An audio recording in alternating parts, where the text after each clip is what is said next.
I just mentioned that you're a fellow proud HBCU graduate. You're a fellow TSU Tiger, just like myself.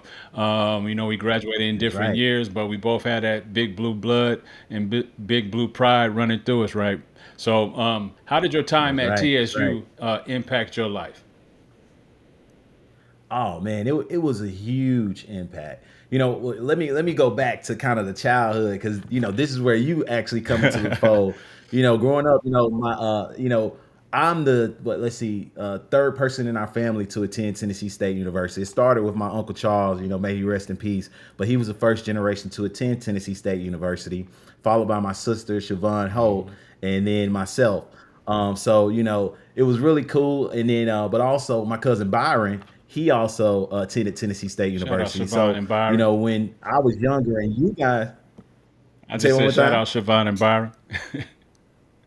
Yep, shout out, shout out. But yeah, when I was coming up, Byron would come to the house, and as you guys were like traveling, through Chattanooga, y'all would stop at the house, and Hmm. it was you, Damani, D Hamp, Byron and Lucky, and the whole crew, Hmm. and so that was something that stood out to me at a very young age, the brotherhood that y'all had, and seeing it. And I was like, man, when I get to college, I pray that I'm fortunate enough to have some bonds like that and be able to build some relationships to where, it will go not only through college, but through, past college into my, manhood. Hmm. So, when I came to Tennessee State University, I remember the first moment I stepped on TSU campus, it was for orientation. And so I was sitting on the steps right there under the airplane. And Hmm.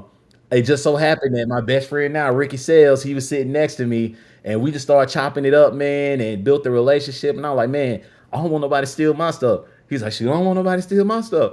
I said, well, shoot, let's be roommates, and you know what I'm saying? Let's work it Yeah, out. So we went down that's and dope. talked with the dorm director, and he was like, now look, my son's staying on the first floor. I got this room on the second floor, so y'all can stay there as long as y'all make too much noise. So Hmm. we ended up being roommates, our freshman year, and it was cool, man. Like that year in Washington Hall, it was a lot of folks. Let's see, actually on that floor, Emmanuel Reed and Derek Moore, Hmm. the owners of Slim and Huskies, they were right down the hallway. Dope. So built some bonds there. And then, actually diagonal to us, it ended up being a couple of more of our best friends, Evan Wimberly and Brian Howard. So, TSU one, it taught me about building true, authentic friendships and like, because TSU was when I went to high school, it was pretty much 70% white, 30% Hmm. black.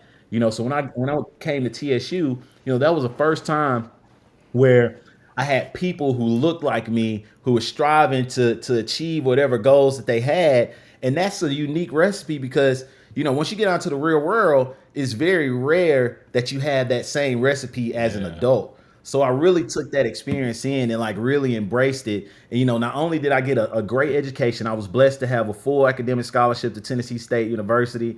So thank God for Hmm. that. But I built some amazing relationships with friends who I still talk to on a day to Yeah. day basis. So I'm truly grateful for that experience because I feel like that set the blueprint for what I was able to achieve now. Yeah.